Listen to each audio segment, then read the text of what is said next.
Captain Jake Morrison stood in front of the large screen on his ship's bridge. The screen showed a map of space with red lines drawn around a huge area. This red zone was human space.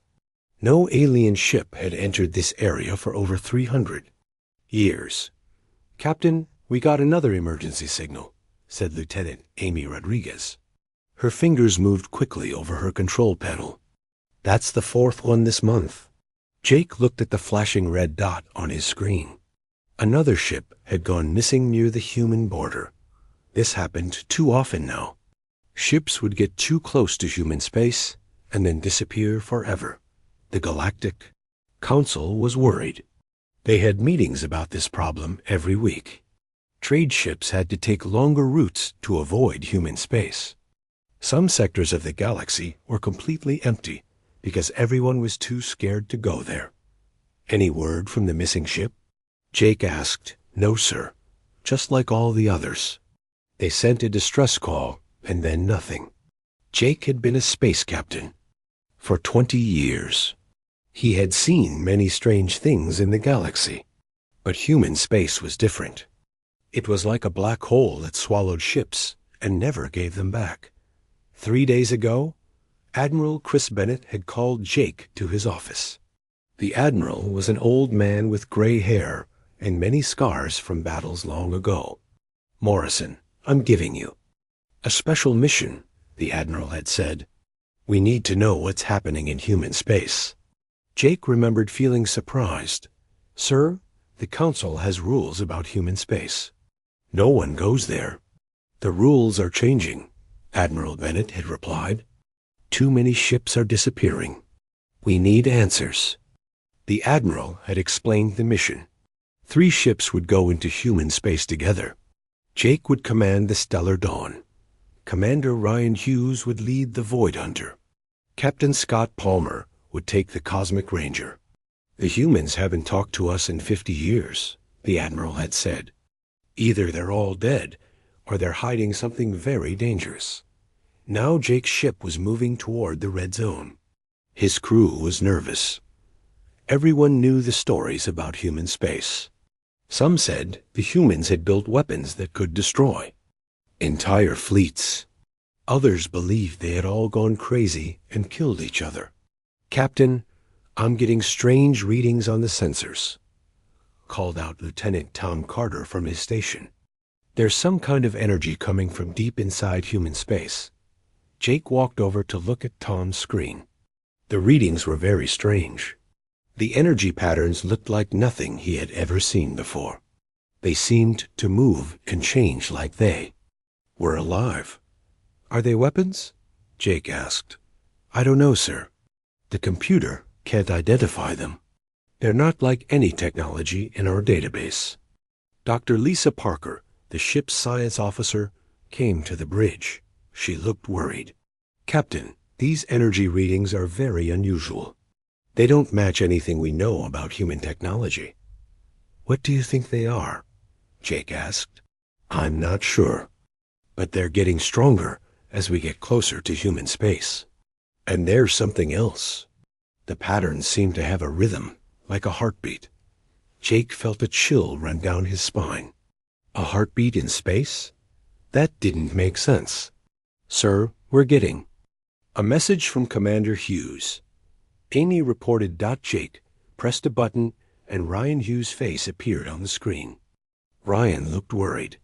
"Jake, we have a problem. Our psychic crew members are acting strange. They say they can feel something in human space. Something big." "What kind of feeling?" Jake asked. "They won't say much, but our telepathic council representative has locked himself in his room. He won't come out or talk to anyone." Jake had heard about psychic aliens who could feel things across great distances. If they were scared, that was a very bad sign. "Scott, are you hearing this?" Jake called to the third ship. Captain Scott Palmer's voice came through the speakers. "Yes, Jake, we're having the same problems. Our sensors are going crazy, and half my crew wants to turn back." Jake looked at his own crew. They were all good. People who had been in space for many years. but he could see fear in their eyes. Even Amy, who was usually very calm, looked nervous. "Sir, should we continue?" Amy asked quietly. Jake thought about Admiral Bennett's orders. The Council needed to know what was happening in human space. Too many ships had disappeared. They couldn't ignore the problem anymore. "We keep going," Jake decided. "But everyone stays alert. If things get too dangerous, we turn back immediately." The three ships formed a triangle formation as they approached the border of human space. Jake's sensors showed the energy readings getting stronger and stronger. The patterns were becoming more complex, like a symphony of strange music. "Captain, we're crossing the border now," Tom reported. Jake felt his heart beating faster. His ship was now inside human space. He was the first alien captain to enter this forbidden zone in 300 years. "All sensors on maximum scan," he ordered. "I want to know about everything within 1,000,000 kilometers." The bridge was very quiet. Everyone was watching their screens and listening for any sign of danger, but space looked normal. Stars twinkled. In the distance, planets moved in their orbits. Everything seemed peaceful. "Sir, I'm detecting something," Tom said suddenly. "There's a solar system about 2 light years from here, but the readings are strange." "Strange how?" Jake asked. "The planets are there, but they're not normal. The energy signatures are off. The charts.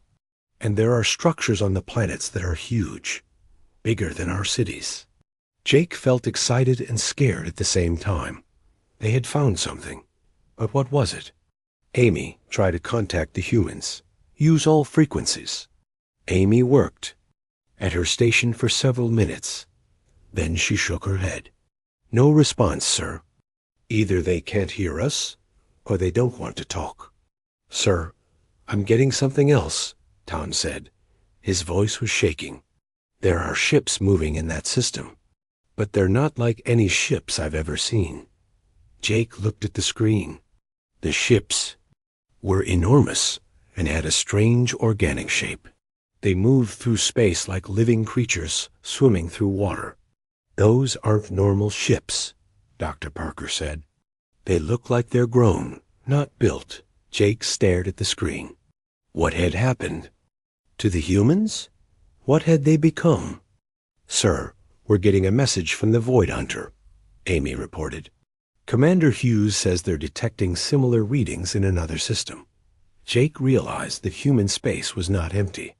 The humans were still there, but they had changed into something different, something that other species in the galaxy had never seen before. "Set course for the nearest human system," Jake ordered, "but keep our distance. We watch and learn before we make contact."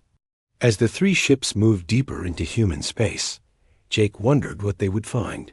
The humans had been hiding for 300 years. Now he was about to discover their secret. The energy readings grew stronger with each passing hour. The strange patterns filled the sensors with their alien rhythms. And somewhere in the darkness of space, Jake could feel something. Watching them, something vast and patient and very much alive. Dr. Lisa Parker worked in her small laboratory on the Stellar Dawn. She had been studying the strange energy patterns for hours. The computer screen showed lines and waves that made no sense. These patterns were not like anything in the science books. "This is impossible," she whispered to herself. The energy readings looked like they came from living things, not machines. But how could something so big be alive? She pressed a button to call Captain Morrison. "Captain, you need to see this right away." Jake arrived at the lab within minutes. Dr. Parker showed him the data on her screen. "These energy patterns are not coming from technology. They're biological. Something alive is creating them." Jake stared at the screen. The patterns moved like waves on an ocean. They pulsed and flowed in complex rhythms. How big would something have to be to create these patterns? "Bigger than a city. Maybe bigger than a planet," Dr. Parker replied. And it's not just one thing. There are dozens of these energy sources all through human space. Jake felt his stomach turn cold. What had the humans done? What had they become? "Sir, we're getting a call from Commander Hughes," came Amy's voice over the ship's speaker system. Jake hurried back to the bridge. Ryan Hughes appeared on the main screen. His face was pale and worried. "Jake, we have a serious problem," Ryan said. "Our psychic crew members are getting worse. They're saying they can feel something trying to get inside their minds, something huge and alien." "What do you mean, inside their minds?" Jake asked. "They say it's like a voice without words. It's trying to communicate, but it's too big and too different.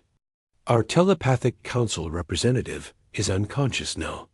The ship's doctor says his brain is overloaded." Jake felt a chill run through his body. If psychic aliens couldn't handle contact with whatever was in human space, what chance did normal people have? "Scott, what's your status?" Jake called to the third ship. Captain Scott Palmer's voice sounded tense. "We're having equipment failures. Our computers keep trying to connect to something. It's like there's a signal trying to take over our systems." "Can you block it?" Jake asked. "We're trying, but it's getting stronger. Whatever it is, it's learning how our technology works." Jake made a decision. All ships form a defensive triangle. We're going to approach the nearest human system, but we stay together and we stay ready to run. The three ships moved through space toward a star system that their sensors said was full of human activity. As they got closer, the energy readings became so strong that some of the instruments stopped working. "Sir, I'm seeing something incredible," Tom Carter said from his sensor station.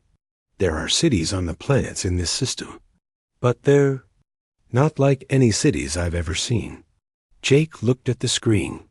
The cities were enormous, covering entire continents. But they didn't look built. They looked grown, like giant plants or coral reefs. The buildings curved and twisted in organic shapes. Some of them seemed to be moving. "Are there any humans down there?" Jake asked. "I can't tell, sir.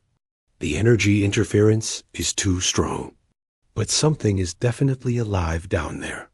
Dr. Parker came to the bridge with a tablet full of data. "Captain, I've been analyzing the planetary atmospheres. They're breathable for most species, but there's something else in the air. Some kind of electrical charge that I've never seen before." "Is it dangerous?" Jake asked. "I don't know, but it might explain why our instruments are acting strange." Jake made another decision.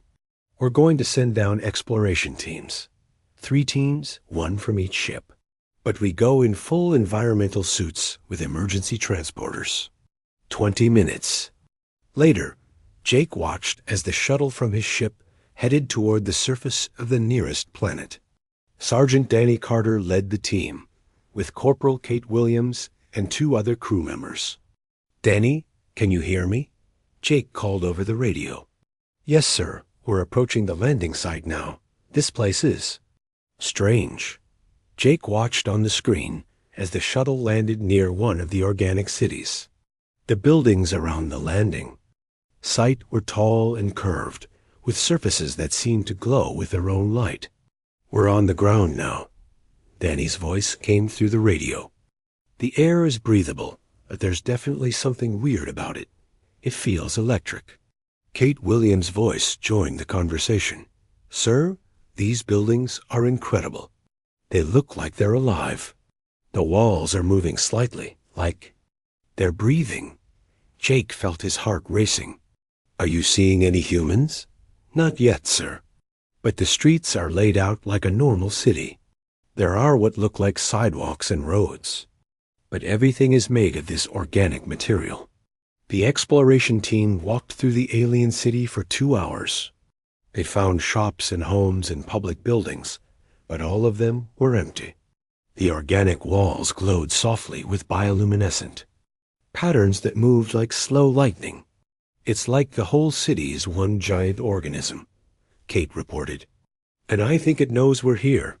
The patterns on the walls change when we walk by. Jake was about to respond when Tom Carter suddenly shouted from his station, "Sir, I'm detecting movement underground. Something big is coming up from below the city." On the screen, Jake could see massive shapes moving beneath the surface. They were heading straight for the exploration team. "Danny, get back to the shuttle." "Now," Jake ordered. "Sir, wait. I think I see something. There's a building ahead that looks different. It has windows, and I think there's someone inside." Jake watched as the exploration team approached the building. Through the glowing windows, they could see the shadow of a human figure. "Hello," Danny called out. "We're from the Galactic Council. We're here to help." The figure in the building moved toward the window. Jake could see it was a woman, but something about her was different. Her movements were too smooth, too fluid. "We know who you are," came a voice over the radio. It was the woman in the building. But she wasn't using a radio. Her voice came directly through their communication system. "How are you doing that?" Kate asked. "We have learned to communicate in many ways," the woman replied. "We have been waiting for you to come." Jake felt a mixture of relief and worry.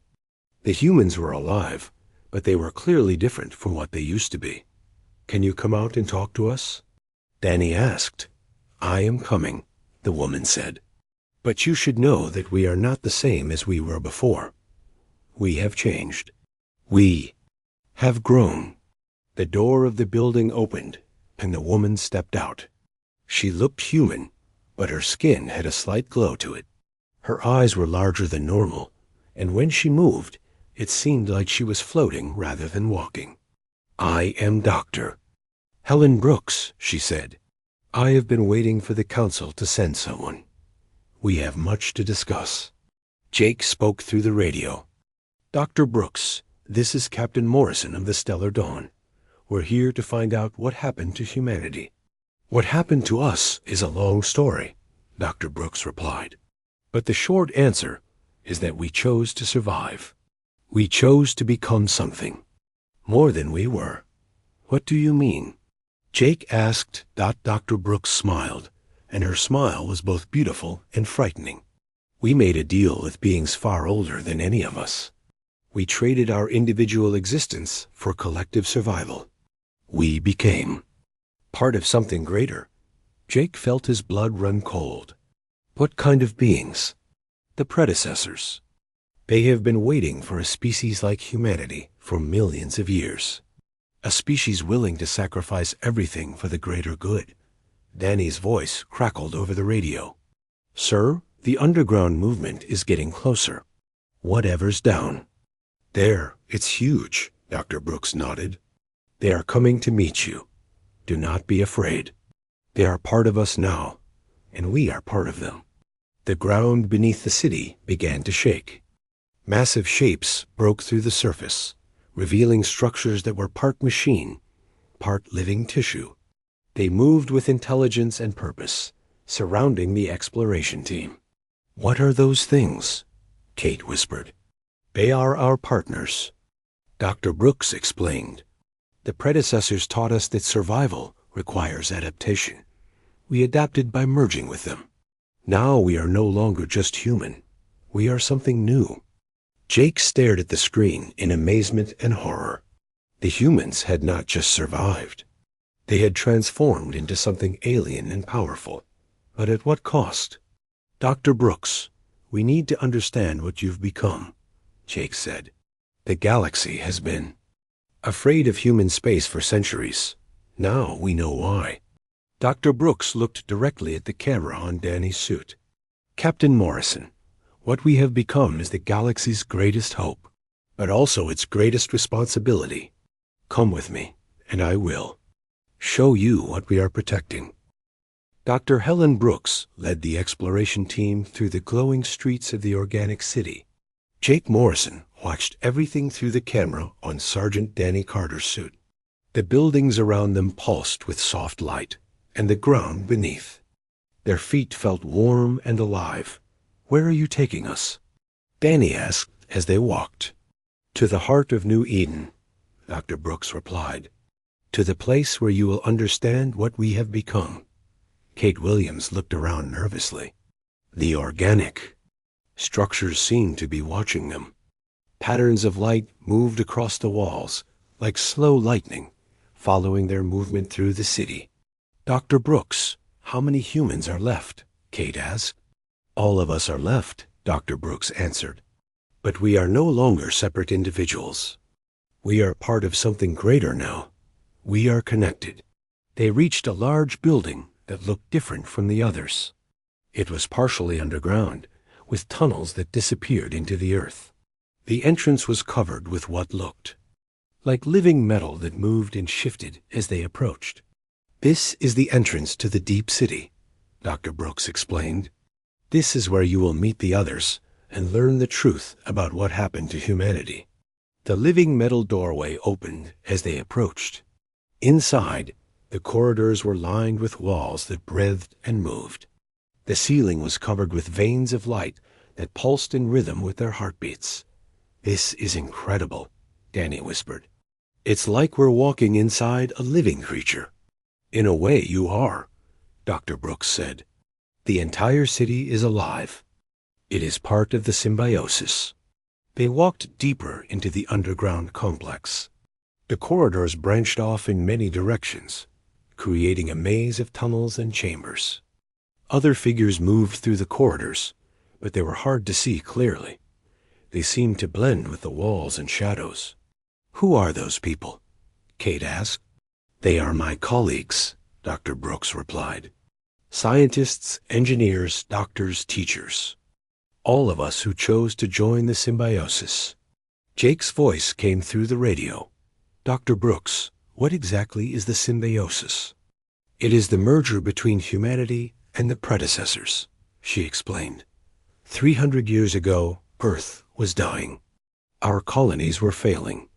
We were facing extinction. Then the predecessors found us. They entered a large chamber with walls that were completely transparent. Behind the walls, Jake could see flowing tubes filled with liquid. And floating in the liquid were human figures, but they were changed. They had additional organs, extra limbs, and their bodies were connected to the tubes by organic cables. "My God," Danny breathed. "What happened to them?" "They chose to become part of the living system," Dr. Brooks explained.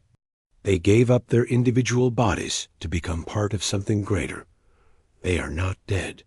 They are more alive than they ever were before." Kate stepped closer to the wall. The figures in the tubes seemed to sense her presence. They turned to look at her, and their eyes glowed with an inner light. "Can they think? Can they feel?" Kate asked. "They think and feel more than any individual ever could," Dr. Brooks replied. "They are connected to the collective consciousness of the symbiosis. They share thoughts, emotions, and experiences with thousands of others." Jake felt sick as he watched the scene. This is what humanity chose, to give up being human. "We chose to survive," Dr. Brooks said firmly. "And we chose to serve a greater purpose. The predecessors did not force this on us. We volunteered." They continued deeper into the complex. The corridors became larger and more complex. The walls showed scenes of human history, but they were different from what Jake remembered. These showed humans working alongside alien creatures, building fantastic cities, and traveling to distant stars. "The predecessors have been watching the galaxy for millions of years," Dr. Brooks explained as they walked. "They have seen countless species rise and fall. They have learned that individual survival is not enough. Only through cooperation and sacrifice can life truly flourish." They reached a massive chamber at the heart of the complex. The ceiling was so high that it disappeared into darkness. The walls were covered with what looked like a combination of machinery and living tissue. And in the center of the chamber stood a figure that took Jake's breath away. It had once been human, but now it was something else entirely. It was tall and graceful, with skin that glowed with inner light. Its eyes were large and filled with ancient wisdom. When it spoke, its voice seemed to come from everywhere at once. "Welcome, travelers from the stars," the figure said. "I am Dr. Marcus Lee, though I am also much more than that now. I am part of the symbiosis, and the symbiosis is part of me." Danny stepped forward cautiously. "Dr. Lai, what happened to your people?" "We evolved," Dr. Lai replied. "When the predecessors found us, we were a dying species. We had poisoned our world and were fighting endless wars.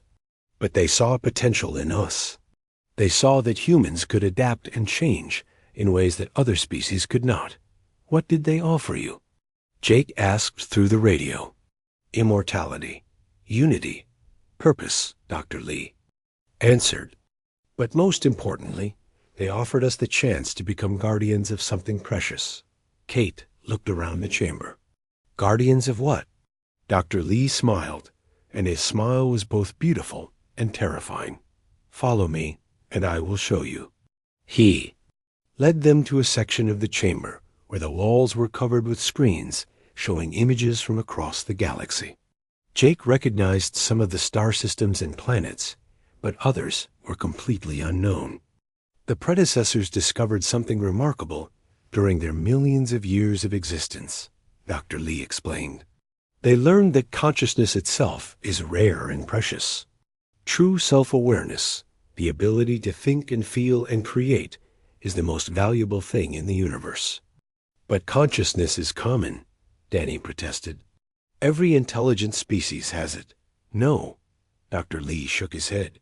"What most species have is intelligence, but not true consciousness. The ability to think is not the same as the ability to truly be aware of existence itself." He gestured to the screens around them. The predecessors found that only a few species in the entire galaxy achieve true consciousness. And when they do, they need protection while they develop. "Protection from what?" Kate asked. "From themselves, from others, from the universe itself," Dr. Lee replied. "True consciousness is fragile. It can be destroyed by war, by fear, by the simple act of contact with other conscious beings before they are ready." Jake began to understand. "You're saying that humans became protectors of other species?" "We became protectors of consciousness itself," Dr. Lee corrected. "The predecessors built a network of guardians across the galaxy. Each guardian species watches over a sector of space, protecting the development of new conscious beings." "But why humans?" Jake asked. "Why not some other species?" Dr. Lee's expression became sad. "Because we were willing to sacrifice everything. Other species wanted to preserve their individual existence. Humans were willing to give up our individual lives to serve a greater purpose." They walked to another part of the chamber, where the walls showed images of human colonies throughout. Their space, but these were not normal colonies. They were living cities, organic structures that moved and grew and changed. "Every human world is now part of the symbiosis," Dr. Lee explained. "We are all connected through the living network. We share thoughts, feelings, and experiences across light years of space." "Don't you miss being individual?" Kate asked. "We are still individuals," Dr. Lee replied. "But we are also part of something greater. Imagine if you could share your thoughts with your best friend instantly, no matter how far apart you were. Imagine if you could feel the joy and love of thousands of people at once. That is what we have gained." Danny looked skeptical. "But what about freedom? What about choice?" "We chose this," Dr. Lee said firmly. "Every human who joined the symbiosis volunteered. We were not forced or tricked. We saw what the predecessors offered, and we chose to accept it." Jake felt overwhelmed by what he was learning. "Dr. Lee, why has human space been forbidden for so long?" "Because the work we do is delicate," Dr. Lee replied. "We are nurturing new forms of consciousness. The presence of other conscious beings can interfere with that process. We had to isolate ourselves to protect what we were creating. What kind of consciousness are you creating? Jake asked. Dr. Lee smiled again. Come with me, and I will show you the nursery. They left the chamber and walked through more corridors. The walls became even more organic and complex. Jake could see that they were approaching something massive and important. What you are about to see, Dr. Lee said, is the most important thing in this part of the galaxy. It is the reason why the predecessors chose us. It is the reason why we sacrificed our individual existence. They approached a doorway that was covered with living metal that pulsed with energy. As they got closer, Jake could feel something beyond the door, something vast and alien and incredibly powerful. Beyond this door, Dr. Lee said, is the core, the place where new consciousness is born, the place where the future of the galaxy is being created. The door began to open, and Jake felt his heart racing. He was about to see the secret that humanity had been protecting for 300 years. The door opened, and Jake Morrison felt his breath catch in his throat. Beyond the entrance was a chamber so vast that he could not see the walls or ceiling. The space was filled with a soft, golden light that seemed to come from everywhere and nowhere at once. Welcome to the core, Dr. Marcus Lee said softly. This is where consciousness is born.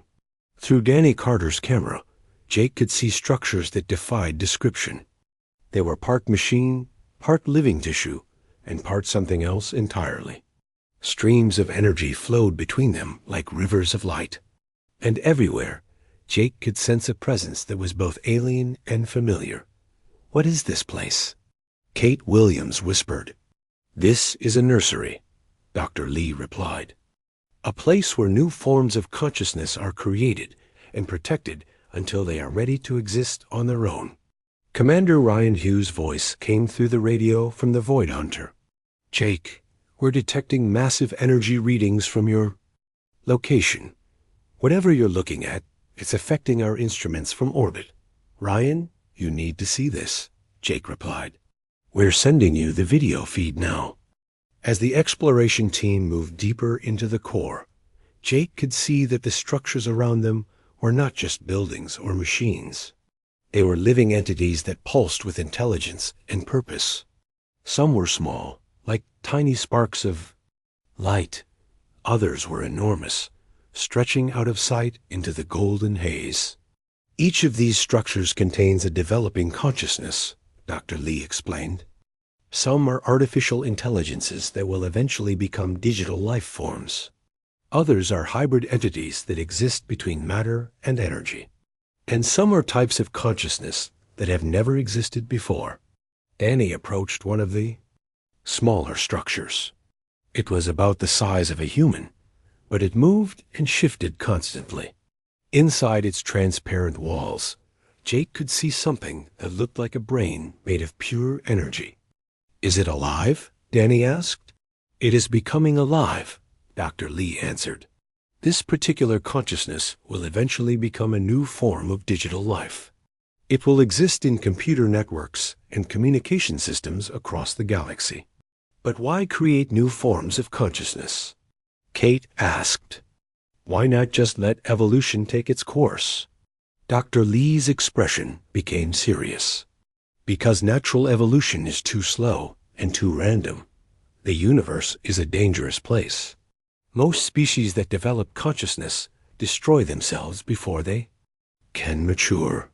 The predecessors learned that consciousness must be carefully nurtured and protected. They walked through the core for what felt like hours. Jake saw structures that defied all understanding. Some consciousness entities were so alien that his mind could barely process them.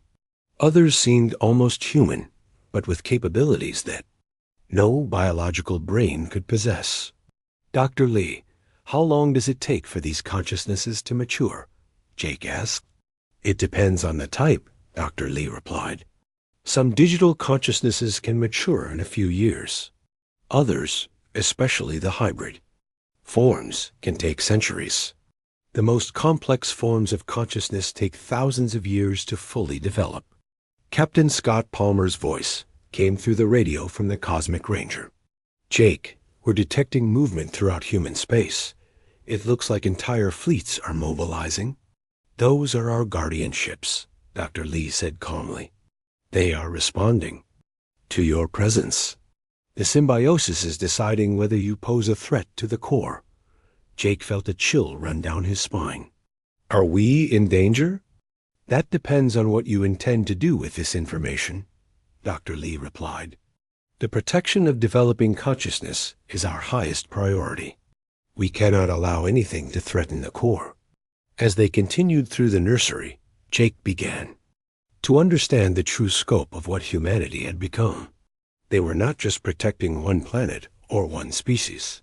They were protecting the future of consciousness itself in the galaxy. "Dr. Lee, you mentioned that other species have achieved consciousness. Where did they come from?" "They came from here," Dr. Lee said simply. "Every truly conscious species in the galaxy was once nurtured in a core like this one.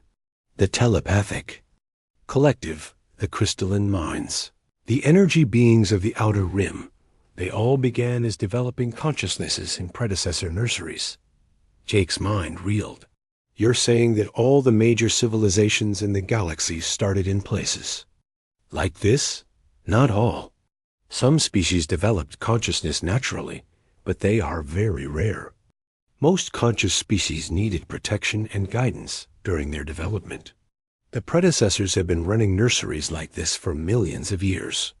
They reached a section of the core where the structures were different. These were more complex, with multiple layers and sections. Jake could see that they contained not just one consciousness, but many working together.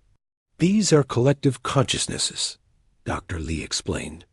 "They are made up of thousands of individual minds, working as one. They represent the next stage of conscious evolution." "Are they human?" Kate asked. "Some of them started as human," Dr. Lee replied, "but they have grown beyond any single species. They are something new and unprecedented." Jake watched as one of the collective consciousnesses noticed their presence. It turned toward them, and Jake felt a sense of vast intelligence examining him. The feeling was overwhelming and beautiful at the same time.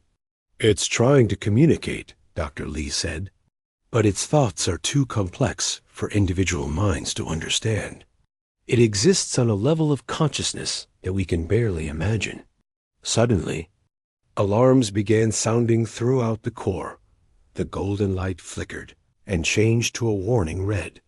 Dr. Lee's expression became urgent. "What's happening?" Danny asked. "Something is wrong," Dr. Lee replied. "The core is detecting a threat." Jake's radio crackled with messages from his ships. "Captain, we're detecting massive energy buildups throughout the system," Amy Rodriguez reported. "It looks like the entire human fleet is powering up weapons." "Jake, we need to get out of here," Ryan Hughes called from the Void Hunter. "Our sensors are showing energy levels that could destroy entire planets." But Dr. Lee shook his head. "You cannot leave now. The symbiosis has detected something that threatens the core. Until we determine what it is, no one can leave." Jake felt trapped.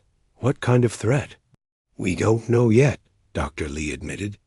"But the collective consciousness is responding to something. Something that could endanger the developing consciousnesses." The structures around them began to move and change. The smaller consciousness entities were being moved to protected areas. The larger ones were forming defensive formations. Jake had never seen anything like it. "Dr. Lee, how long have you been protecting the core?" Jake asked. 300 years. Dr. Lee replied, "Since the day we joined the symbiosis. It has been our purpose, our reason for existence." "But what about your lives, your families, your individual dreams and hopes?" Dr. Lee smiled sadly. "We gave those up willingly, but we gained something greater. We became part of the most important work in the galaxy. We became the guardians of the future." The red warning lights began to fade, and the golden glow returned to the core. Dr. Lee received some kind of mental communication and nodded. "The threat has been identified," he said. "It was a natural phenomenon, a cosmic storm that could have interfered with the development process. Our guardianships have deflected it." Jake felt relief wash over him. "So we're safe?" "For now," Dr. Lee replied. "But you must understand, Captain Morrison, that this is what we do every day. We protect the core from threats both natural and artificial. We are the shield that stands between developing consciousness and the dangers of the jaw universe." They began walking back toward the entrance of the core. As they moved, Jake saw more of the incredible structures and entities that called this place home. Each one represented a future civilization, a new form of consciousness that would eventually take its place in the galaxy. "Dr. Lee, what happens when these consciousnesses mature?" Jake asked. "They leave the core and begin their own civilizations," Dr. Lee replied. "They spread across the galaxy, creating new worlds and new forms of life. Some become the great empires. That you know. Others choose to remain hidden, working behind the scenes to help other species develop." As they reached the entrance to the core, Jake felt a deep sadness. He was leaving behind something incredible and important. But he also felt a new understanding of humanity's role in the galaxy. Will we be allowed to tell others about this? Kate asked. Dr. Lee considered the question carefully. "Some things can be shared. Others must remain secret. The galaxy must know that consciousness is precious and must be protected. But the location of the core and the details of our work must remain hidden." "Why?" Danny asked. "Because there are those who would try to stop us," Dr. Lee replied. "There are species that fear the development of new consciousness. They see it as a threat to their power and influence. If they knew where the cores were located, they would try to destroy them." Jake understood now why human space had been forbidden for so long. It wasn't because humans were dangerous to other species. It was because other species might be dangerous to the work that humans were doing. "Dr. Lee, how many cores are there?" Jake asked. "There are 12 active cores in this galaxy," Dr. Lee replied. "Each one is protected by a different guardian species. Humanity protects this one. Other species protect the others." "Who are the other guardians?" Kate asked. "That information is not for me to share," Dr. Lee said firmly. "Each guardian species." 3 weeks later, Admiral Chris Bennett stood in the main council chamber of the Galactic Council headquarters. Representatives from dozens of species filled the massive room, all waiting to hear the report from Captain Jake Morrison's mission. Into human space. Jake walked to the center of the room, carrying a datapad with his findings. His face was serious but calm. Behind him, holographic displays showed images from the human worlds they had visited. "Members of the Council," Jake began, "what we found in human space will change how we think about consciousness and life itself." The council chamber was completely silent. Every representative leaned forward to hear Jake's words. "Humanity is not extinct," Jake announced. "They are very much alive. But they have changed in ways that we could never have imagined." Murmurs rippled through the chamber. A telepathic council representative, Ambassador Luna Starweaver, raised her hand. "Captain Morrison, our psychic members detected powerful forces in human space. Are the humans dangerous?" "They are powerful," Jake replied, "but they are not dangerous to us. They have become something greater than any single species. They have become the guardians of consciousness itself." Jake activated the holographic displays. Images of the organic cities appeared in the air above the council chamber. The representatives gasped at the sight of the living buildings and flowing architecture. "These cities are alive," Jake explained. "They are part of a symbiotic relationship between humanity and an ancient race called the predecessors. Together, they have created something called the symbiosis. Commander Ryan Hughes and Captain Scott Palmer joined Jake at the center of the chamber. Ryan stepped forward to continue the explanation. The symbiosis is a merger between human consciousness and alien biology, Ryan said. Humans volunteered to give up their individual existence to become part of a collective consciousness that spans their entire territory. The crystal mind representative, a being made of living mineral, pulsed with curiosity. Why would any species choose to give up individual consciousness? Because they were dying, Scott Palmer answered. 300 years ago, humanity faced extinction. The predecessors offered them a choice: die as individuals or live as part of something greater. Jake reactivated the displays, showing images from the core. The representatives watched in amazement as the nursery structures appeared before them. This is why humanity made their choice, Jake said. They became the protectors of a place called the core. It is a nursery where new forms of consciousness are created and protected. The images showed the developing consciousness entities, the streams of energy, and the vast structures that house new forms of life. The council chamber erupted in excited chatter as the representatives tried to understand what they were seeing. Ambassador. Starweaver stood up. Captain Morrison, are you saying that consciousness can be artificially created? Not artificially, Jake replied, but it can be nurtured and protected. The predecessors discovered that most species that develop consciousness destroy themselves before they can mature. The core provides a safe place for consciousness to develop. Dr. Elena Vasquez, the council's chief scientist, raised her hand. Captain, how long has this been going on? The predecessors have been running nurseries like this for millions of years, Jake answered. There are 12 active cores in our galaxy, each protected by a different guardian species. The chamber fell silent again as the implications sank in. Ambassador Koreth of the warrior clans stood up slowly. Are you telling us that our own consciousness came from one of these nurseries? Jake nodded. According to the humans, every truly conscious species in the galaxy either developed naturally, which is very rare, or was nurtured in a predecessor core. Including us? Ambassador Starweaver asked quietly. Including all of us. Jake confirmed that the chamber erupted in discussion. Representatives talked excitedly with their neighbors, trying to process this information. Admiral Bennett called for order. Captain Morrison, Admiral Bennett said, what does this mean for our relationship with human space? It means we must respect their boundaries, Jake replied. The work they are doing is too important to be interrupted.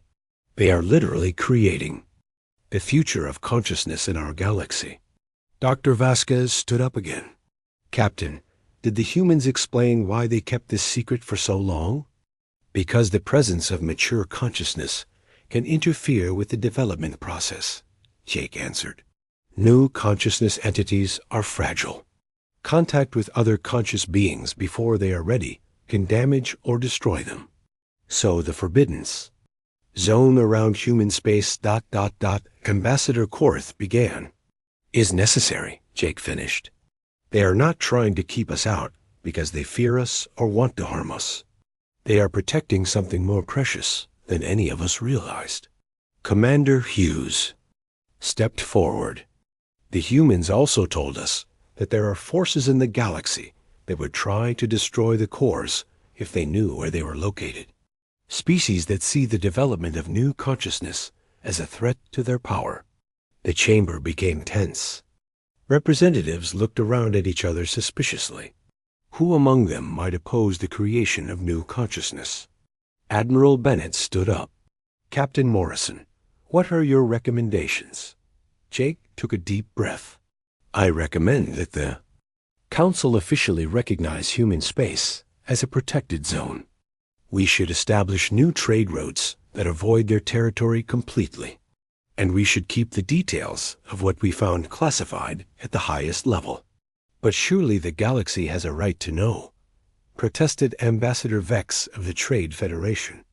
The galaxy has a right to survive, Jake replied firmly.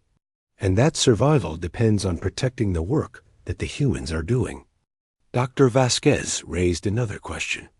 Captain, are there other guardian species that we might know about?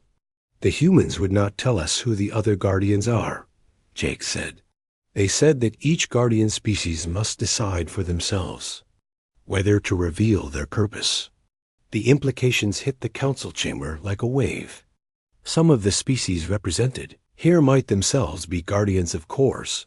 They might have their own forbidden zones. Protecting nurseries of developing consciousness. Ambassador Starweaver stood up slowly.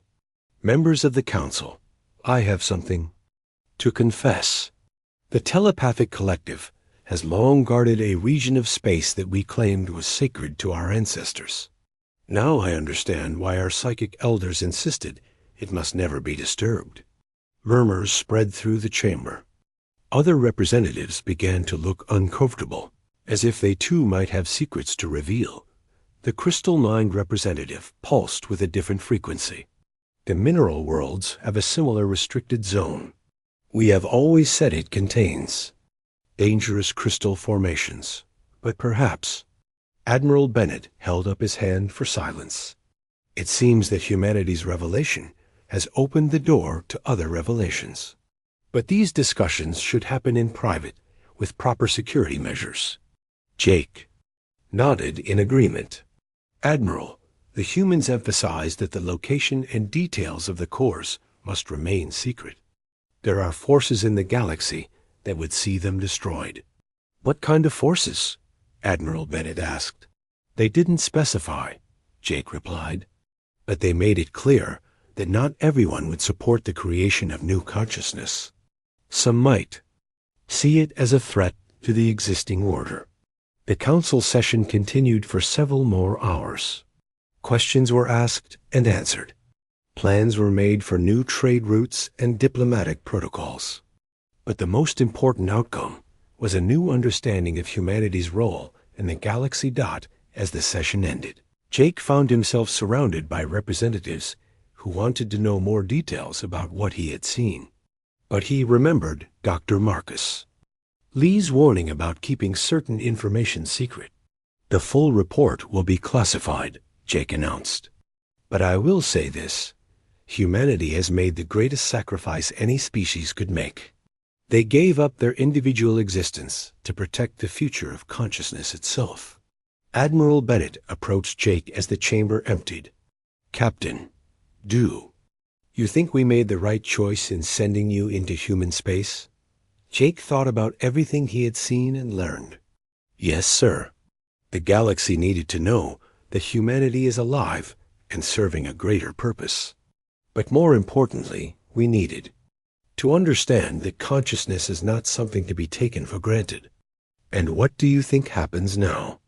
Admiral Bennett asked. Jake looked out the window at the stars beyond. Now we respect the boundaries. We protect the secret. And we remember that somewhere out there, former humans are working day and night to ensure that new forms of consciousness can be born and grow safely. Do you think other species will reveal their own guardian roles? Admiral Bennett wondered. Some will, Jake replied.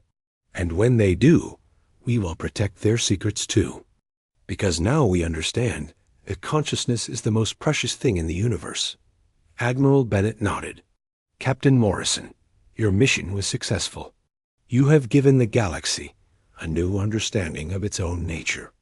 As Jake left the Council headquarters, he thought about Dr. Helen Brooks and Dr. Marcus Lee and all the humans who had chosen to become part of the symbiosis. They had given up everything to protect something greater than themselves.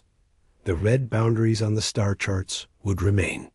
Trade routes would be rerouted, and the galaxy would continue its existence, now knowing that it was protected by guardian species who had made the ultim.